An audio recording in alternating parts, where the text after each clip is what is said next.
খালেদা জিয়া বাংলাদেশের প্রথম নারী প্রধানমন্ত্রী। আমি সর্বাগ্রে তার আত্মার মাগফিরাত কামনা করি। আল্লাহ তাআলা তাকে জান্নাতবাসী করুক, আমিন। আমাদের এই স্বাধীনতার পরে অনেক প্রধানমন্ত্রী এসছেন, রাষ্ট্রপতি এসছেন, কিন্তু খালেদা জিয়ার একদম ব্যতিক্রম ধর্মী নেত্রী ছিলেন। ওনার ভিতরে কোনো হিংসা ছিল না। ওনাকে কেউ ক্রিটিসাইজ করলে উনি হাসি মুখে নিতেন। আমার যেটা আপনি বললেন, জিজ্ঞেস করছিলেন যে এমন কোনো ঘটনা আছে কিনা, আমি তখন বাংলাদেশ চেম্বারের ইন্ডাস্ট্রির প্রেসিডেন্ট, তো উনি প্রধানমন্ত্রী। তো উনি মিটিংয়ে সভাপতিত্ব করছেন মোর্শেদ খান সাহেব, তখন এটার পররাষ্ট্রমন্ত্রী। তো আমি মাননীয় প্রধানমন্ত্রীকে মিটিংয়ের ফর্মাল মিটিংয়ে বলতেছিলাম, মাননীয় প্রধানমন্ত্রী, উত্তরবঙ্গে মানুষ অভাবের মধ্যে আলুর চাষ করে আলুর দাম পাচ্ছে না। তার আপনার ওই এলাকায় একটা মানুষ, একটা মহিলা আমি দেখলাম 2 টুকরা কাপড় পরে, তার একটা কাপড় কেনা সহজে। তার আপনার জনপ্রিয়তা কিন্তু কমে যাচ্ছে। উনি কিন্তু হেসে দিলেন।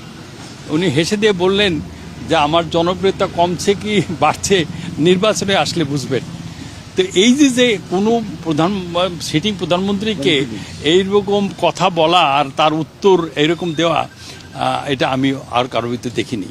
তো সবসময় আমরা যে কোনো ব্যাপারে, আমরা শিল্প কারখানার ব্যাপারে গিয়েছি, গ্যাসের ব্যাপারে গিয়েছি, উনি কিন্তু সাথে সাথে উনি ডিসিশন দিয়ে দিয়েছেন। এটা ছিল ওনার একটা বিরাট গুণ। এবং আমরা কখনো ওনার কাছে অ্যাপয়েন্টমেন্ট পাইনি এরকম নাই।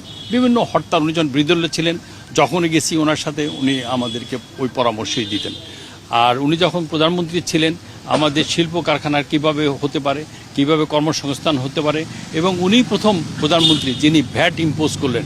আজকে দেখেন জাতীয় রাজস্ব আয়ের প্রধান উৎসই হচ্ছে কিন্তু ভ্যাট, যেটা উনি করেছিলেন।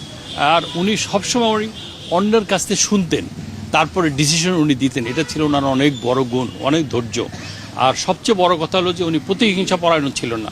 যারা ওনাকে শাস্তি দিয়েছে, যারা ওনাকে কষ্ট দিয়েছে, ওনার মুখ দিয়ে কিন্তু কখনো ওই ধরনের কটু বাক্য কখনো উনি প্রকাশ করলেন।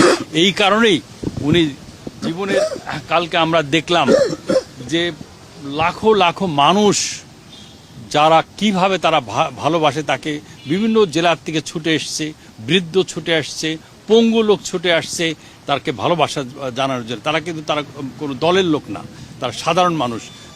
উনি মানুষের অন্তরে গেঁথে আছেন। এবং আমি মনে করি ম্যাডাম খালেদা জিয়ার মৃত্যু নাই, এবং ওনার থেকে নতুন প্রজন্ম শিখবে যে মানুষকে ভালোবাসলে মানুষ তার প্রতিদান দিতে জানে। ধন্যবাদ।